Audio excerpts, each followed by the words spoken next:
Hello everyone and welcome to CII Mogul podcast.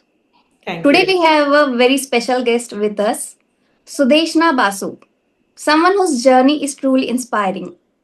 Good morning, Sudeshna Basu ma'am. Hi, Vaishnavi. Please don't call me ma'am. Sudeshna is fine with me. Okay, we are actually very thrilled to have you here and excited for us today's podcast session. Are you Thank excited? Yeah, very much. Yes, so without any further ado, let's get started. Sure. Yeah, so could you describe your journey and tell us more about yourself and your introduction? Okay.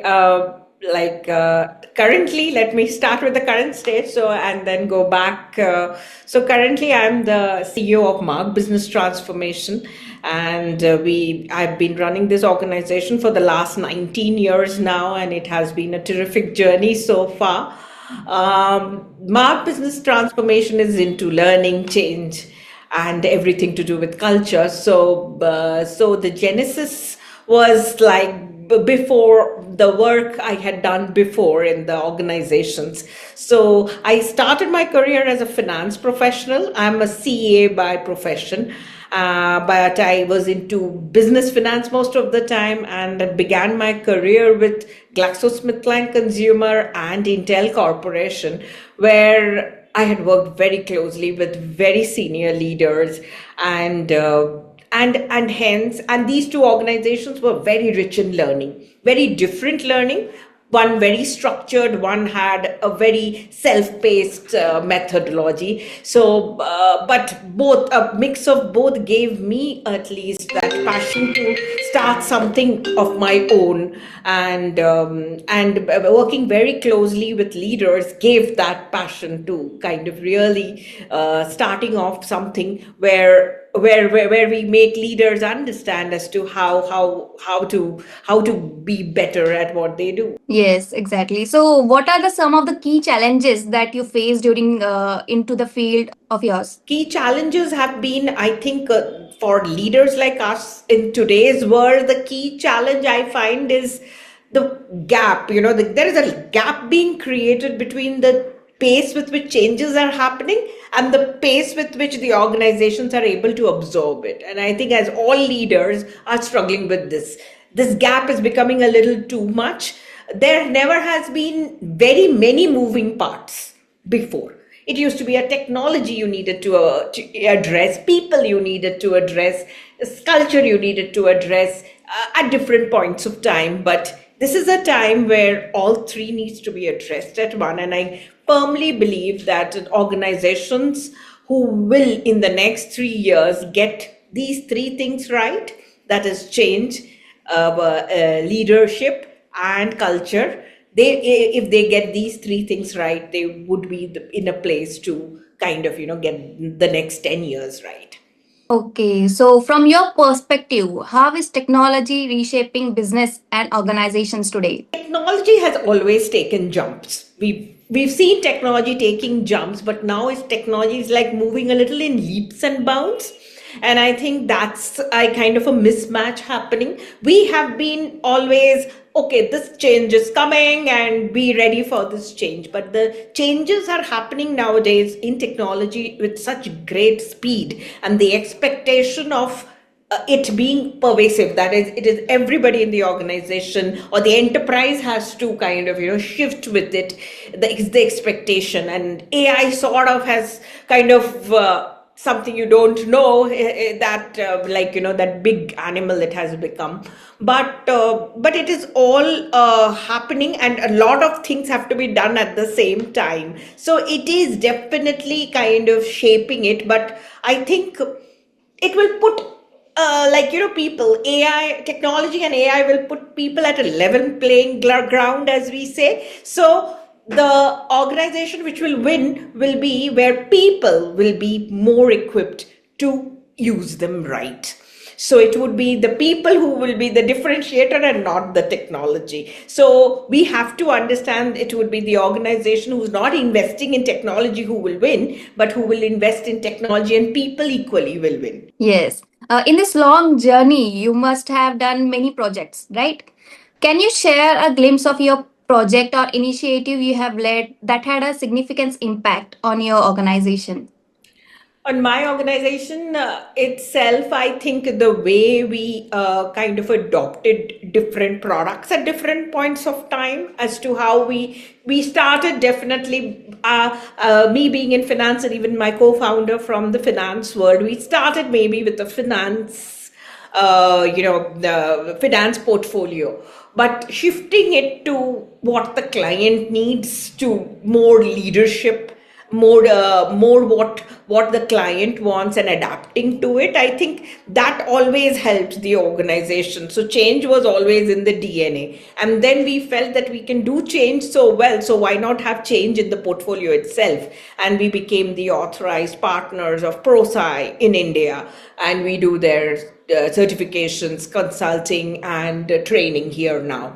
And then, like the culture piece, getting the people part end to end together, and getting emergenetics, which is more into employee profiling. And so I think the adoption of these products into the organization and seamlessly able to blend it together was a huge thing that made a difference to the organization itself. And I guess when all are stuck, when everybody is stuck, then somebody needs to move. And I think during the pandemic, we made a huge bet of increasing our marketing spends, of increasing our people footprint when nobody was investing. And I think that helped us kind of see the light of day, and even move faster when everything started becoming normal. Okay. So you are definitely at a very good position, leadership position right now. So what are the leadership principles or values have guided you throughout your career? See, for me, always it is something very simple, that what I think I say, and what I say I do, and that's an integrity we follow, the honesty with which we work, what our clients want. I think that is very diligently delivered, and that is something you will find in the DNA of Marg.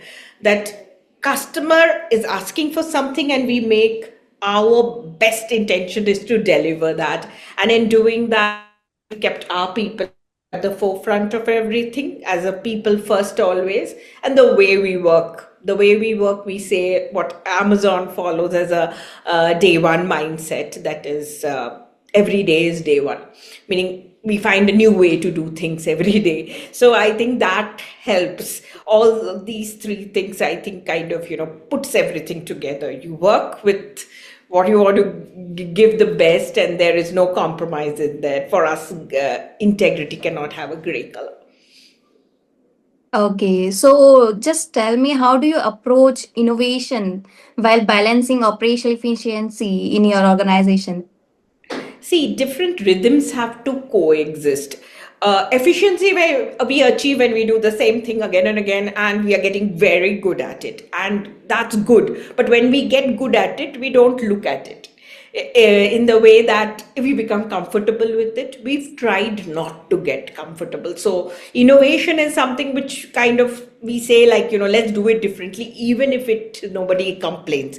There will be another way of doing it. So I would say that's how it should be, rather than waiting for a while and then saying, oh, we have to do a huge innovation. It's not like that. It's like, I think, revisiting it every day and seeing it not to get comfortable. I think that's something there. Here we don't get people comfortable. We try to come out of our comfort zone, because I think when you do something very well, you become comfortable, and I think that's not a good place to be in doing something different.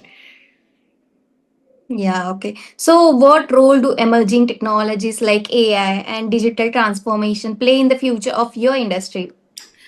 We are into change. So for us, change, and the way every leader has to lead this whole journey, will make a huge lot of difference. First of all, what we are offering, as I said, that technology will make everybody on the same level playing field, and the culture of that organization, or the way the leaders lead it, will become differentiators. So we are into building those skills, and in doing so, what we are teaching is also becoming we are trying to change that. We are trying to get elements of AI into the modules we do the work in. And digital transformation is an offering, in the sense that we do the change, the people side of the change in digital transformation. So for us, getting that end to end right is very important. And yes, it is going to play a huge role in anything in the industry. Okay, so someone pursuing education or want to become a good leadership role that you are in right now. So, what advice would you give to young professionals who aspire to reach leadership like yours? So I would say whatever you do, like, they can come from any function. So functionally, you will be trained to do something. But I think becoming the business leader is very important. So understand the business you are in very well. And that we call in our language the business acumen. And business acumen is a combination of knowledge as well as how the organizations work around it. So you should know everything about how the business runs. And when you know that, everything you do becomes for that business and becomes very practical and will work. So I would say, like, you try to understand that business very well. And nowadays everything is changing so much. Do not keep a goal of I will reach there, and the destination. Don't keep the destination as the end. I think have a way to enjoy the journey. I don't know where I started from, and this revenue or that profit would have made me stop, but the journey became so interesting. So now, like, I think make the journey worth it, I would say. Okay, definitely. You have made the journey worth it, right? Yes, it is. It is. The Yes, people around me, yes, definitely it is. definitely. So, how do you stay updated and continue learning in such a rapidly evolving professional landscape? I think I would say foremost my clients teach me like nobody. I mean, with every client, with every industry. Till now, we have say covered 28 sectors. So we are horizontal. Our work or the things we do, as I said, everything to do with change, people, leadership, and culture, it goes across horizontally. So irrespective of the industry, we have done it. And every client, every company, every industry is a learning by itself. So every time you do it, you cannot just do it. You have to, like, understand what they want and customize it and make it for them. So by itself, it has been a kind of very much quieter learning. And yeah, we and I think geopolitically or anywhere, I think we are in times which are like, people used to have changes. We are having wars, we are having supply chain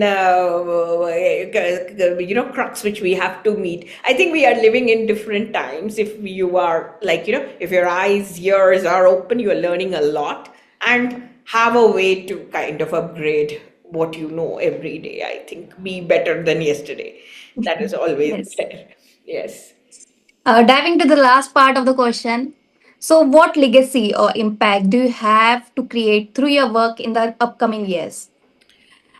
As you said, like, innovation, technology, digital transformation is becoming a backbone of everybody. But how they do it is what we help in. uh, our work is around how you do digital transformation or any transformation well. How do you lead that transformation? How do you build a culture of that transformation happening successfully? So for us, I feel our work itself creates an impact, and you can see and feel that impact. It's not a feel good factor you add up. It is the way we do. So I think we do leave that. I think we want to leave that impact behind, where leaders are like looking at as to Marg or our work as to how we are doing these things. And as Marg, or as the place we have created for our employees, or for ourselves, for Marg itself, I would say, we want it to be a place where people feel that they have grown, they have like if they leave also, we say, like for our employees, we say able to leave. The employees should be able to leave and willing to stay, and that's what our motto is all around. And if I feel we have been able to create a little bit of that, I'll be a happy person. Okay, so that's it for the today's podcast session. And thank you, Sudeshna ma'am, for having your time and investing your time for today's session. We are very glad and honored to have you on the CIO Mogul podcast series. Thank you, Vaishnavi.